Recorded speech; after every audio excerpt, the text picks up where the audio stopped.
Olá, pessoal. Hoje a gente vem para discutir mais um tema aqui na nossa disciplina de Clínica Médica 2. E hoje a nossa conversa vai se dar sobre analgesia, tá bom? A gente vai falar basicamente dessa temática voltada para o paciente em ambiente hospitalar, né? Para o paciente que a gente assiste aí internado, né? Nas enfermarias e no ambiente de terapia intensiva, que tem sido aí, né, o cenário de prática de vocês nesse período. Antes de começar, é importante que a gente faça uma pequena ressalva aqui, né, sobre a definição de analgesia e de sedação. Isso às vezes se confunde um pouco, né? Talvez num primeiro momento, onde a gente se depare lá num cenário de terapia intensiva, com múltiplas bombas de infusão contínua, né? Ofertando ali diversos fármacos para aquele paciente que a gente vê muitas vezes, né, sob intubação orotraqueal, acoplada à ventilação mecânica, com múltiplos dispositivos invasivos, e às vezes a gente fica com a ideia, né, de que é a mesma droga, uma única droga, né, faz a sedação e também a analgesia, né, isso às vezes fica um pouco perdido. Então, nesse primeiro momento, a gente quer fazer essa diferenciação. Quando a gente está falando de analgesia, a gente está falando, né, de fármacos que vão possibilitar a redução ou, né, de maneira melhor ainda, a retirada da dor desse paciente, né? A gente está focando aí na resolução de uma queixa álgica.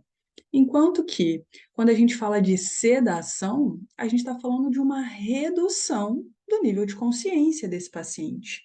Algumas drogas possuem sim ambas as funções, né? Algumas drogas sedativas possuem algum grau de analgesia, mas a gente vai ver que a grande maioria das vezes, né, a gente precisa infundir drogas distintas, né? Drogas que são exclusivamente analgésicas e drogas que são exclusivamente sedativas.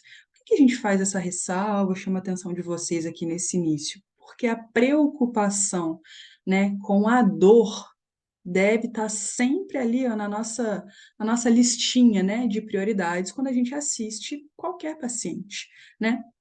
A gente sabe que dor e ansiedade estão entre os principais sintomas relatados por pacientes que já foram submetidos aí à internação hospitalar, né, a ambiente de terapia intensiva, principalmente, né, e são fatores relatados como estressores, né, como estressantes. A gente sabe que, obviamente, não é confortável sentir dor, e mais do que isso, né, a gente vai ver que, além de não ser confortável, não prestar a assistência correta a essa queixa, ou seja, se a gente não consegue, né, lhe montar uma prescrição que consiga ofertar analgesia de maneira adequada para esse paciente, a gente vai ter outros complicadores, outras consequências. Então, a primeira coisa, né, que a gente quer deixar aqui é que garantir conforto, garantir analgesia é parte fundamental do tratamento. Essa é a nossa função também, né, como médico. Segundo ponto, que a gente já colocou ali na introdução, só para lembrar antes da gente passar aqui para o próximo slide. Nem toda droga sedativa, nem toda droga que vai alterar o nível de consciência do paciente vai possuir efeito analgésico. Pelo contrário, a grande maioria das drogas sedativas não tem efeito analgésico. Então, não é porque o paciente está sedado que há uma garantia dele estar sem dor, tá bom? Então, coloquem isso aí na lista de preocupações de vocês. Garantir, né, uma analgesia adequada para esses pacientes. Eu coloquei nesse próximo, né, na verdade, slide aqui, que demonstra aí, né, com essa gravura, esse paciente, né, que a gente está assistindo aí no nosso cenário de prática nesse período, que é o paciente que está no ambiente de terapia intensiva, né, aí com suporte invasivo em muitos aspectos, né, recebendo múltiplos fármacos distintos, com indicações diferentes, e dentre, né, esses fármacos, como a gente colocou, a gente precisa compreender que, então, a falta, né, ou a prescrição inadequada de analgésicos pode provocar esgotamento de catecolaminas. Então, esse paciente que já está no estado, né, catabólico, muitas vezes, com uma resposta inflamatória sistêmica ativada, não é interessante para ele que ele tenha esse tipo de consequência. Esgotamento de cortisol, né, fazendo parte dessa mesma resposta. Algum grau de imunodepressão pode ocorrer. Muitas drogas que a gente utiliza são imunomoduladoras, tá? Então, tanto, né, como eu falei, a prescrição inadequada no sentido da falta da analgesia adequada, ou mesmo o oposto, né? Vocês têm uma aula em separado só de sedação, tá? Que vai estar disponível para vocês também aqui no AVO. Se a gente também prescreve excessivamente os fármacos, né? A gente se deixa o paciente muito sedado, né? Achando que isso é benéfico para ele, não é, tá bom? A prescrição excessiva de fármacos sedativos também pode promover imunodepressão nesses doentes por conta dessa ação imunomoduladora, tá? Outras consequências possíveis: hiperalgesia, hipotensão e delírio, tá? O paciente que faz delírio tem um prognóstico pior, aumenta a mortalidade. Então, esse tópico é muito importante. A gente precisa se preocupar com a analgesia, tá bom? E não prescrever em excesso as drogas sedativas. Quem já assistiu, né, a aula já está disponível de sedação, vai ver que a gente tem escalas para avaliar o grau de sedação do paciente, que não é interessante, né, para a grande maioria dos pacientes que eles estejam extremamente sedados. Por essas consequências aqui, a gente listou algumas para que vocês possam compreender, tá bom? Então, ó, como a gente está conversando aqui nessa introdução, a dor, ele é um sintoma muito frequente, né, nos pacientes críticos, e ela vem sendo referida aí como o principal fator estressante da internação, né? Pela referência aqui que a gente utiliza, né, dos dados que a gente tem, aí metade dos pacientes, então, internados em UTI vão relatar ter sentido dor em algum momento da internação. Tá bom? Então, como a gente já falou, garantir aí a analgesia e o conforto para o paciente é uma parte fundamental do tratamento intensivo, tá? E como que a gente faz isso, né? Como que a gente, então, se é tão importante que a gente consiga identificar, avaliar, quantificar e intervir, né, nessa queixa que a gente está trazendo aqui, que é a dor, como, na verdade, a gente pode fazer para tratar isso de maneira sistemática, objetiva e eficaz? Bom, a dor ela precisa ser avaliada de forma rotineira, tá? Idealmente prevenida, tá? Então, se a gente o paciente vai ser submetido a um procedimento, foi submetido a um procedimento, né? Uma cirurgia, alguma intervenção, tá ali naquele momento sedado, vai ser estubado, a gente sabe que o paciente vai sentir dor, né? Se ele recebeu ali uma incisão cirúrgica, então a gente pode prevenir isso, né? Quando não for possível, a gente vai tratar prontamente, quando ela ocorrer, tá? E qual estratégia utilizar, né, vai depender o quê? Dessa avaliação periódica. Então, é aquilo que a gente sempre fala, né? Quem não sabe o que está procurando, não consegue achar. Então, a gente precisa conhecer os meios que a gente pode lançar a mão para poder encontrar, para poder quantificar e tentar identificar essa dor do paciente. Então, em pacientes despertos, né, os pacientes que vocês assistiram até agora, né, em ambiente de enfermaria, de clínica médica, é o paciente que tem um bom nível de consciência, não está sedado, né, consegue conversar. Um método, né, que a gente pode utilizar para tentar quantificar essa dor é a escala numérica, né? Eu vou mostrar para vocês uma figura daqui a pouco, mas a gente pode tentar utilizar dessa escala para que o paciente quantifique essa dor dele. Se é uma dor leve, uma dor moderada, se é uma dor muito importante, né, se é uma dor grave, tá? Então a gente pode fazer uso dessa escala. Mas vocês devem estar pensando aí, né, que a grande maioria dos pacientes que a gente assiste em ambiente de terapia intensiva, né, vão estar o quê? Sedados e, portanto, não comunicativos.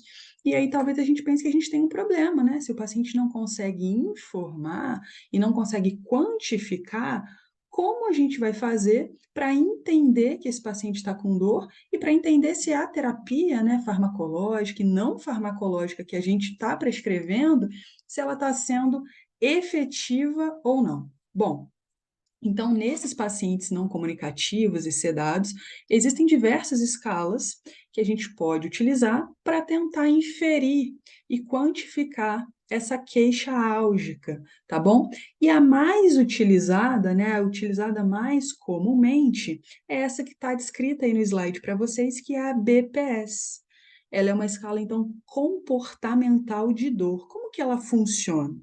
Existem 3 domínios distintos que vão ser pontuados de 1 a 4. Então, os domínios estão descritos aí. A gente vai avaliar a expressão facial do paciente, a movimentação de membros superiores e a sincronia com o ventilador, tá? Então, aqui tem a escala numérica, ó, que a gente conversou. Então, 0 aqui, dor nenhuma. 10 é a pior dor imaginável. E a metade do caminho aqui é uma dor moderada. Então, naquele paciente que está comunicativo, essa é uma escala possível de ser utilizada, é a escala numérica da dor. E a BPS, que a gente está conversando aqui, ó, é essa. Então, estão aí dispostos os 3 domínios: expressão facial, a movimentação de membros superiores e a sincronia com o ventilador. Como eu falei para vocês, ó, cada um dos domínios é pontuado de 1, onde o paciente, né, teria aí menos atividade, né, menos expressão nesse domínio, por exemplo, na expressão facial, o ponto 1 é a face relaxada, enquanto que o ponto 4 lá é o paciente que está fazendo caretas, né, tem uma expressão ali de queixa álgica no rosto desse paciente. Em relação a membros superiores, o paciente que está totalmente parado, né, sem movimentação, pontua 1. O paciente que tem aí uma retração permanente, membros superiores, vai pontuar ao máximo, vai pontuar 4. E a sincronia com o ventilador vai seguir essa mesma ideia. A pontuação mínima é o paciente que está tolerante ali, né, com o movimento, e o 4 é uma incapacidade total, né, de controlar a ventilação, o paciente que está totalmente ali brigando, assíncrono com o ventilador mecânico. É claro que ninguém precisa aqui, né, decorar isso totalmente, cada item.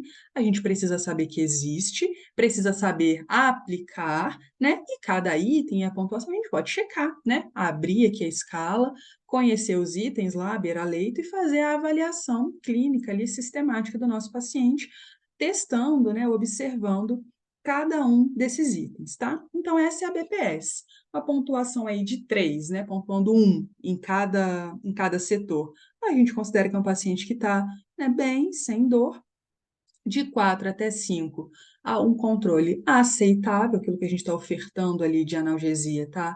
Aceitável, talvez possa melhorar. E 12 é a dor máxima, né? Se não estamos ofertando analgésicos, precisamos ofertar urgentemente. E se a gente já está ofertando, a gente precisa melhorar, né? Associar, modificar a classe, ajustar a dose, tá? Então, essa aqui é a BPS, tá bom? A escala comportamental da dor. E aí, a gente, a partir do momento que a gente consegue, então, quantificar, né, sistematizar essa avaliação, identificar que esse paciente tem essa queixa álgica, né, seja essa avaliação aí pela escala numérica nos comunicativos ou pela BPS nos pacientes não comunicativos e sedados, a gente precisa de alguma forma intervir, tá?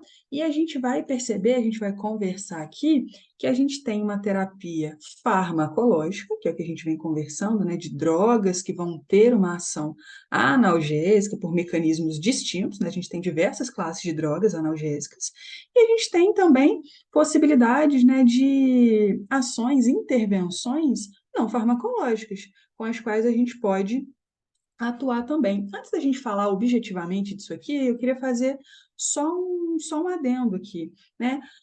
Frequentemente, né, surgem algumas dúvidas sobre outras possibilidades de inferir, né, que o paciente tem dor, sobre algum tipo de avaliação subjetiva, né? Isso, na maioria das vezes, essa avaliação subjetiva pelo profissional da saúde tende a subestimar, tá?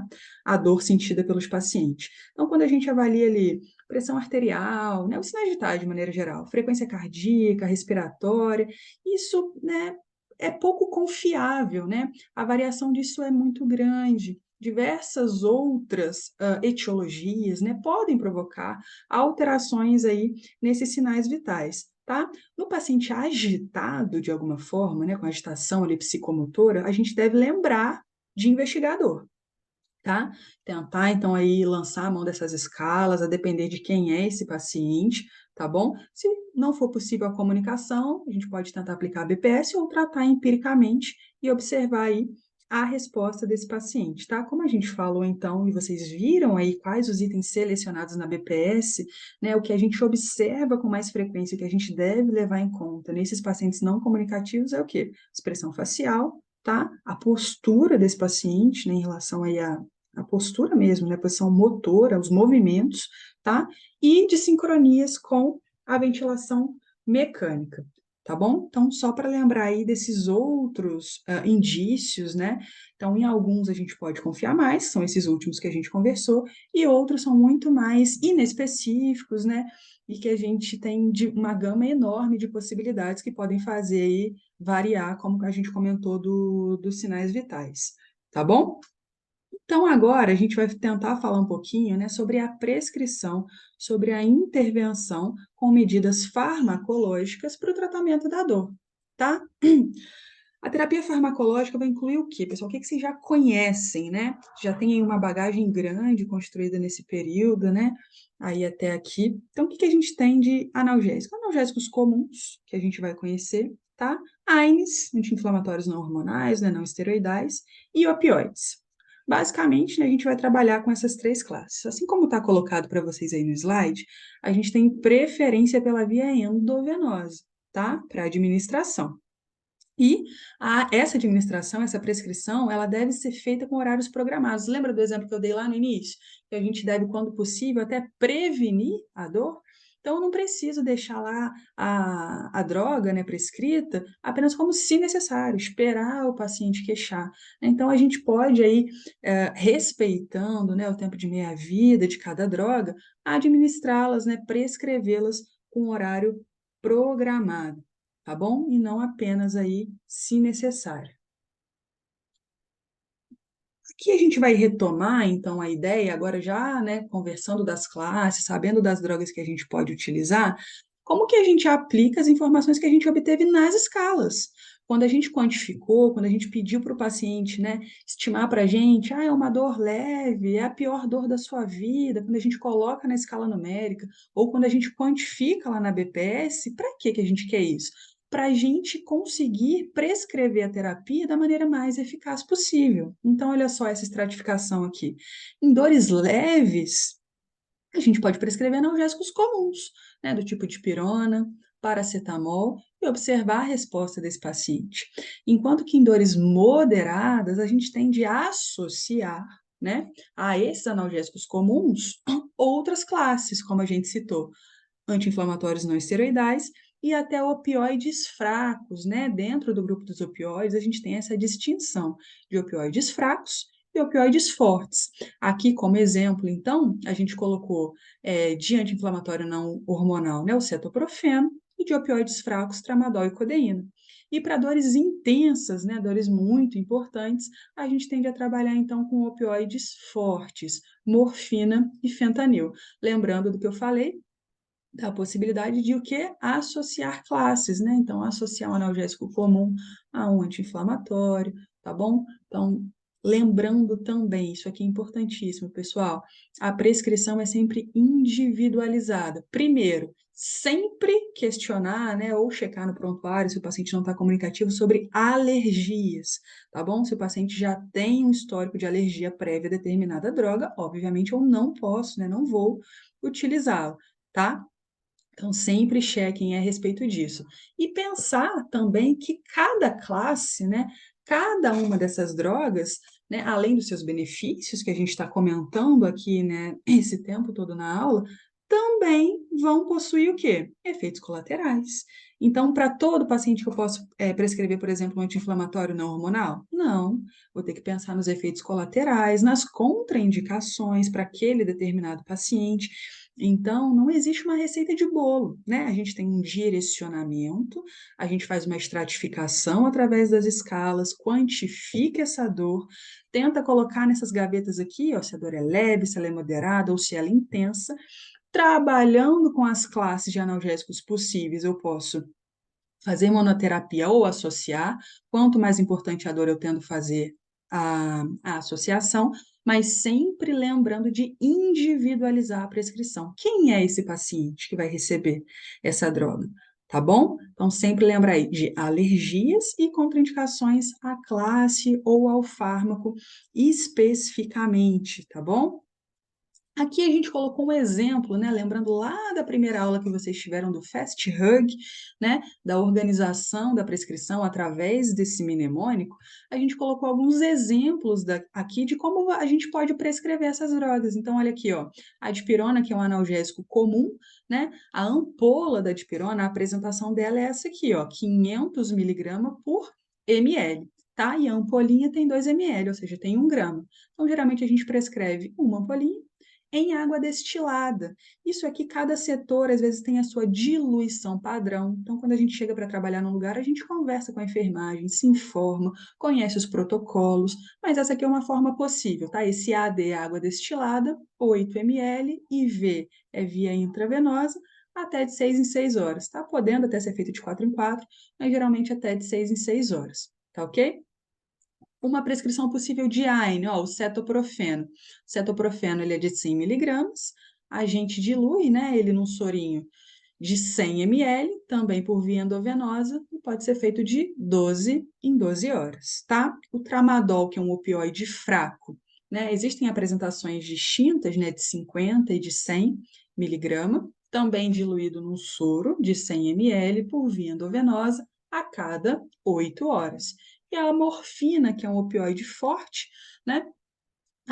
As ampolas, né, na verdade, mais de uma, a gente vai ver isso aqui para frente, daqui a pouco.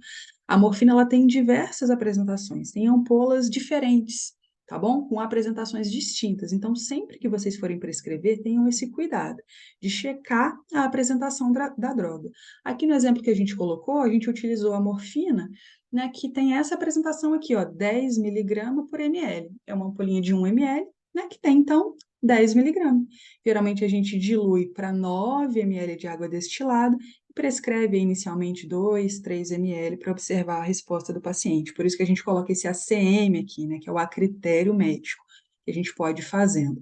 Então, né, são só exemplos de diversas classes, prescrições possíveis, para lembrá-los de sempre conferir, né, a apresentação da droga, a sua meia-vida e individualizar, pessoal, aquilo que eu comentei no slide anterior e vou ser repetitiva porque isso é muito importante, tá? Então, quem é esse paciente? Ele pode receber essa droga? Por exemplo, ó, drogas que são diluídas, né, em volumes maiores.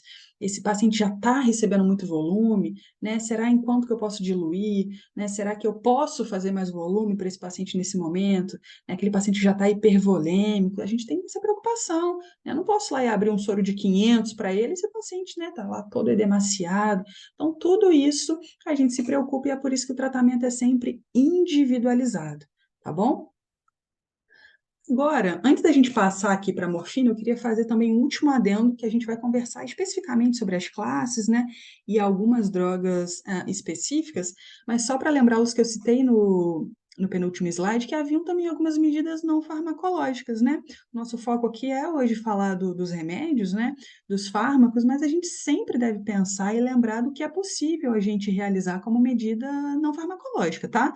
Tanto para prevenir quanto para tratar a dor. Então, posicionar o paciente adequadamente, né? A gente sabe que esse paciente sedado, ele tem uma mudança de decúbito, geralmente a cada 2 horas, tá? Tomar cuidado o quê? Com roupa de cama ali, a dobra do lençol, será que aquilo ali está prendendo na pele do paciente, né? Está exercendo alguma pressão? Os dispositivos invasivos que esse paciente está usando, as sondas nasogástricas, sonda vesical de demora, será que isso está fazendo muita tração ali sobre a pele do paciente, né? No corpo do paciente?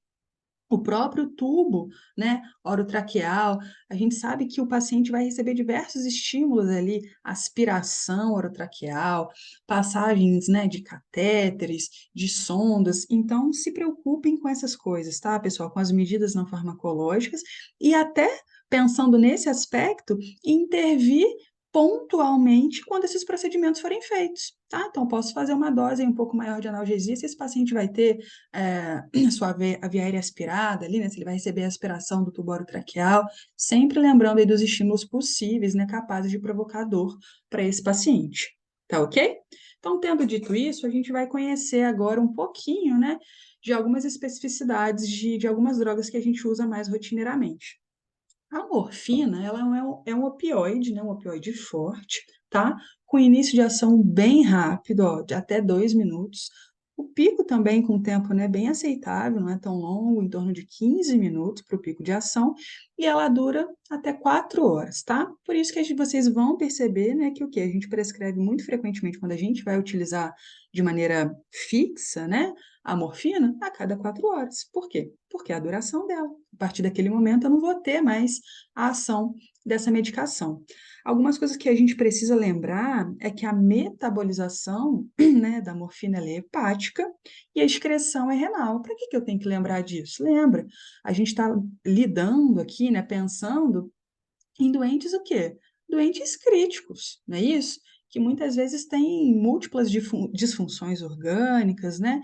Então, se esse paciente, por exemplo, está num contexto ali, né, de uma injúria renal aguda, preciso pensar que esse efeito dessa droga, né, da grande maioria das drogas, né, vai ter o quê? A sua ação prolongada, tá bom? A mesma coisa, quando o paciente está aí num contexto talvez de insuficiência, né, ou de lesão hepática, preciso pensar, será que essa droga, né, ela exerce esse efeito de metabolização hepática? Será que eu posso utilizar? Será que tem alguma droga que eu posso utilizar melhor, né, nesse contexto? Então, sempre lembrar mais uma vez aqui, ó, de individualizar, tá bom?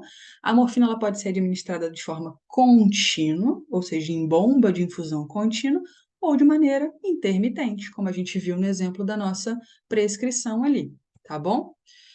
Cuidados, né, que a gente deve aí se lembrar e estar sempre atento no paciente, né, que a gente está prescrevendo, que a gente está administrando morfina. Talvez o que salte mais aos nossos olhos, né, quando a gente fale dessa temática do cuidado, é a depressão ventilatória, tá bom? Não existe aí, a gente não fica talvez tão preocupado com uma dose máxima, né? A morfina ela tem, a gente pode utilizá-la, né, observando aí a resposta do paciente, fazendo bolos, mas a gente precisa ficar atento a sinais de depressão ventilatória, de bradipneia, até de rebaixamento, tá bom? Então é o cuidado primordial que a gente tem quando a gente utiliza essa droga. Como eu falei para vocês, existem diversas apresentações da morfina. Então, olha só, a gente tem ampolas de 10 miligramas por ml, ampola de 1 miligrama por ml, a gente tem a apresentação via oral, né, que a gente não está citando aqui, mas existe o comprimido, que é de 10 miligramas.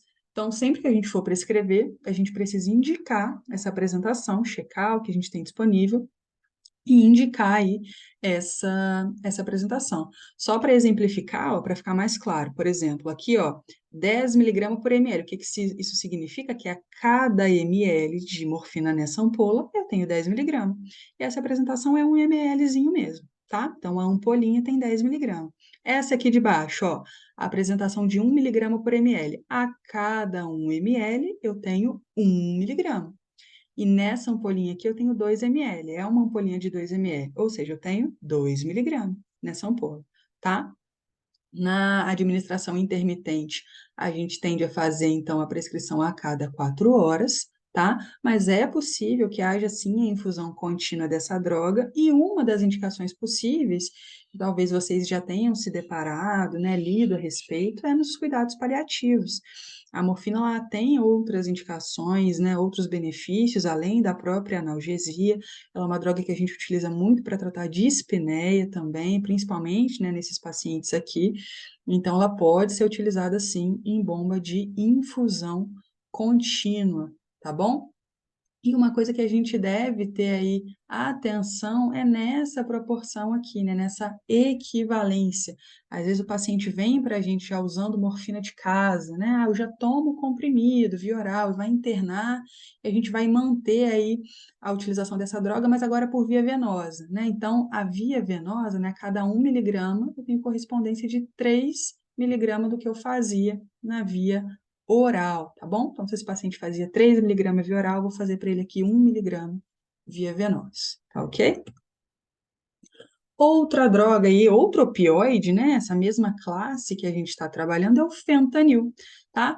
O fentanil, ele é um opioide mais potente do que a morfina, tá ok? Ele também tem um tempo de ação bem curtinho, aí, né, um pouquinho maior que o da morfina, 5 minutos, dura mais, em torno de 1 hora, tá? Também tem apresentações distintas. Obviamente que a gente não quer que vocês decorem isso aqui hoje nessa aula, mas que comecem a se familiarizar, a entender que existem diversas apresentações e sempre quando for para escrever, o que que a gente precisa fazer?